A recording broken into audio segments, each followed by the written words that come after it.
Good morning. I'm here with Michele K. This is Glenn Daly of RPM Mortgage. He's my favorite lender. And on Wednesday mornings we have our sales meeting, and Glenn comes and he gives us information. And I'm just so excited to be able to bring this information right back to you from the horse's mouth, I'm gonna say. And so, excuse me, the one thing you went over today that I think just gets asked so many times is when people say, but I already had my credit pulled to get approved, and if you pull my credit again, my FICO scores are going to go down. So you had an explanation for that. So if you could tell everybody and explain to them, that'd be great. Good point. I do hear about that all the time, as does Michelle. The inquiries, each company, when we pull a credit, we're labeled as a mortgage lender. So every mortgage company that's pulling your credit is going under the same classification as auto dealerships are, credit cards, department stores. They're all under their own category.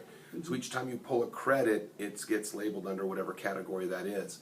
In our instance being mortgages, for every 30 days, if you have, say, 6 inquiries from mortgage lenders in a 30-day period, that's only labeled as one inquiry. So it's not going to hurt your score. It's a lot of people believe that it will. It just goes way back to, I don't want to have my credit pulled repeatedly, all these inquiries, but although it'll show up as an inquiry on the credit report, FICO Corporation, Fair Isaac Corporation, is not scoring it as an additional inquiry. It's scoring it as your mortgage shopping. It's all inside the same 30-day period. Okay, great. And then auto dealerships are every 14 days. So that's gives you an idea. Everyone's got their own category for that. Right, so if you're out there shopping for a car, like you said, if you look at how did you say it this morning? If you look at a car dealership, they're going to pull your credit. Yeah, if you just drive by and connect eyes with them, your credit is pulled. So that's really good information to know that you went through this class and you feel confident in passing that information on. And I literally, right after the meeting, I've just pulled another credit today, and the gentleman had 8 inquiries from mortgage lenders in the past 2 weeks, and I was the 8th one today.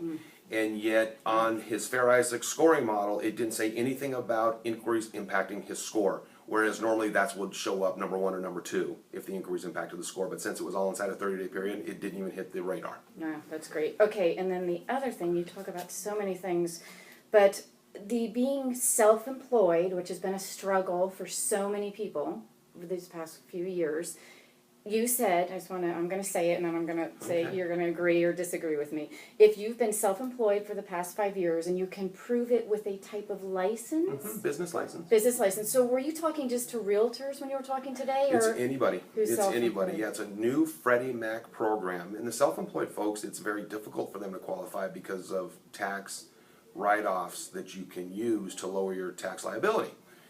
99 out of 100 people, I look at tax returns all day when it's self-employed, they might have a high gross income, but they're writing it all off. And that part that's remainder is what we use to qualify. So the self-employed have a very difficult time qualifying. Now Freddie Mac has come out with something to help the self-employed, which is as long as you've been in business for 5 years and can prove it with a license, you only need 1 year of tax returns.